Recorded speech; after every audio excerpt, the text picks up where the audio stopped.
Hey dears, അപ്പോൾ ഇന്നത്തെ video അമ്മൂന് ഞങ്ങളുടെ വീട്ടിൽ വെച്ചിട്ട് കൊടുത്തിട്ടുണ്ടായിരുന്ന ഒരു ചെറിയ വിരുന്നാണ്. അപ്പോൾ വൈകിട്ടായിരുന്നു. അപ്പോൾ അവർ വന്നപ്പോൾ തന്നെ ഒരു 7 മണിയൊക്കെ ടൈം ആയിട്ടുണ്ടായിരുന്നു.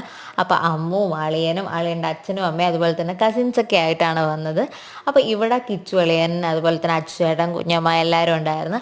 അപ്പോൾ നമ്മളിതേ കുറച്ച് നേരം കാര്യമൊക്കെ പറഞ്ഞിരിപ്പുണ്ടായിരുന്നു. എല്ലാവരും ഓരോ വിശേഷങ്ങളൊക്കെ പറഞ്ഞിട്ട് പിന്നെ ഇതേ അവർക്ക് ഫുഡ് കഴിക്കാനായിട്ട് എടുത്ത് വെച്ചിട്ടുണ്ടായിരുന്നു. അപ്പം, ചപ്പാത്തി, പൊറോട്ട, മരിച്ചീനി, അങ്ങനെ കുറച്ച് ഐറ്റംസ് ഉണ്ടായിരുന്നു. അപ്പോൾ അവരെല്ലാവരും കഴിക്കാതിരിക്കുന്നുണ്ട്. അപ്പോഴത്തേക്ക് കണ്ണാളിയനൊക്കെ വന്നിട്ടുണ്ടായിരുന്നു. അപ്പോൾ എല്ലാവരും കൂടെ കഴിച്ചതിന് ശേഷം പിന്നെ അളിയന്മാരും അച്ഛനും കൊച്ചനൊക്കെ കഴിക്കാതിരുന്നിട്ടുണ്ട്. അവരും കഴിച്ച് കഴിഞ്ഞിട്ടാണ് ഞാനും അമ്മയും മാളവും കുഞ്ഞമ്മയൊക്കെ കഴിക്കാതിരുന്നിട്ടുള്ള. അപ്പോൾ നല്ല ഫുഡായിരുന്നു. എനിക്ക് അമ്മ വയ്ക്കുന്ന ചിക്കൻ കറി ഭയങ്കര സ്പെഷ്യലാണ്. അപ്പോൾ ഞാൻ അപ്പം മാത്രമേ കഴിച്ചിട്ടുള്ളായിരുന്നു. നല്ല ടേസ്റ്റായിരുന്നു. പിന്നെ കൂടെ ഒരു കട്ടൻ ചായയും കുറച്ച് ഫ്രൂട്ട്സൊക്കെ കഴിച്ചിട്ട് അവസാനം ഒരു ഐസ്ക്രീമും കൂടെ കുടിച്ചിട്ട് ഫുഡ് അടി അവസാനിപ്പിച്ചിട്ടുണ്ട്. അപ്പോൾ ഇത്രയേ ഉള്ളൂ. വീഡിയോ ഇഷ്ടപ്പെട്ടാൽ ലൈക്ക് ചെയ്യുക, ഷെയർ ചെയ്യുക, കമൻറ്റ് ചെയ്യുക. നമുക്ക് അടുത്ത വീഡിയോ